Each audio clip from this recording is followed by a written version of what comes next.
नमस्कार, तुमच्या सगळ्यांचं माझ्या चॅनलवर स्वागत आहे। इथे आपण hand embroidery, wedding hook, fabric felting आणि बेसिक टू ॲडव्हान्स आरी वर्क शिकणार आहोत। आजच्या व्हिडिओमध्ये हँड एम्ब्रॉयडरी बद्दल बेसिक माहिती घेणार आहोत। ज्यांना नवीन शिकायला सुरुवात करायची आहे त्यांच्यासाठी ही माहिती उपयुक्त ठरेल। चला तर मग सुरू करूयात। हे सगळं बेसिक साहित्य आहे जे एम्ब्रॉयडरीसाठी आवश्यक आहे।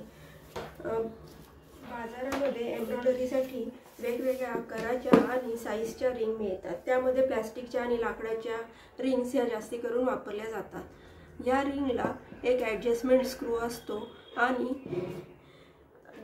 2 रिंग्स असतात। आतली रिंग ही खाली ठेवली जाते व त्याच्यावर कापड ठेवून दुसरी रिंग वर ठेवून स्क्रू घट्ट केला जातो।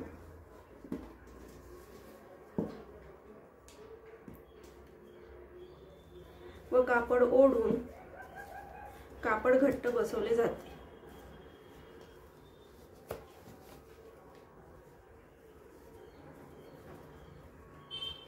अशा प्रकारे तुमची रिंग व एम्ब्रॉयडरी वर्क करण्यासाठी तयार होते।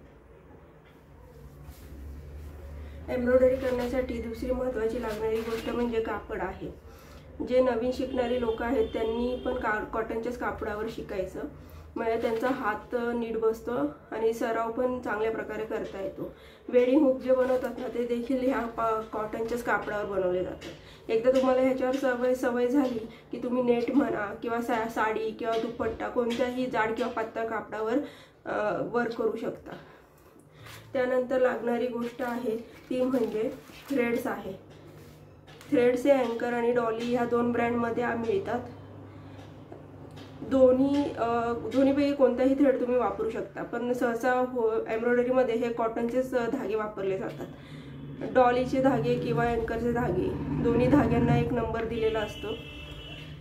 प्रत्येक शेडनुसार त्या धाग्याला नंबर दिलेला असतो।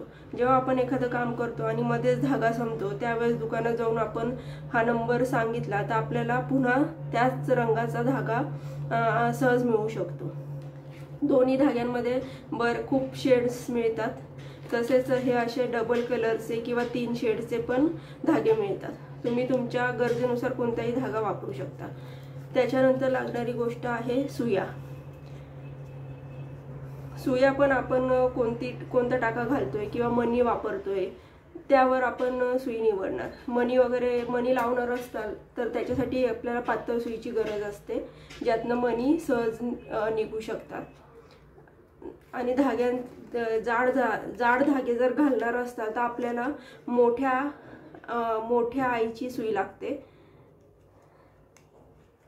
सुयांमध्ये पण वेगवेगळे साईज असतात। तुम्ही जितके लहान नंबर घेताल तेवढी सुई जाड येते आणि जितका मोठा नंबर घेताल तेवढी सुई पातळ येते। त्याच्यानंतर आपल्याला गरज असते ती ट्रेसिंग पेपर आणि कार्बन पेपरची।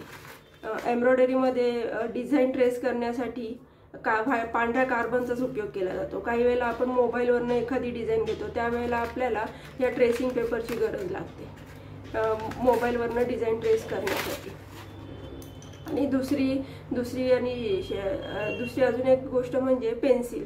काही वेळेला आपण डायरेक्ट कापडावरच डिझाईन अशी ड्रॉ करतो त्यावेळेला आपल्याला ह्या पेन्सिलचाच उपयोग करायचा आहे, पेनचा उपयोग करायचा नाही। त्यावेळेस आपण डिझाईन ड्रॉ करतो ती चुकते तर ती आपल्याला रबरनी खोडता येते, तशी पेनची आपल्याला खोडता येत नाही। त्यामुळे आपण कायम पेन्सिलचाच उपयोग करायचा। आजच्या व्हिडिओमध्ये इतकंच। पुन्हा लवकरच भेटूया नवीन व्हिडिओसोबत। पुढच्या व्हिडिओमध्ये तुम्हाला बेसिक स्टिच कशा केल्या जातात ते शिकवणार आहे।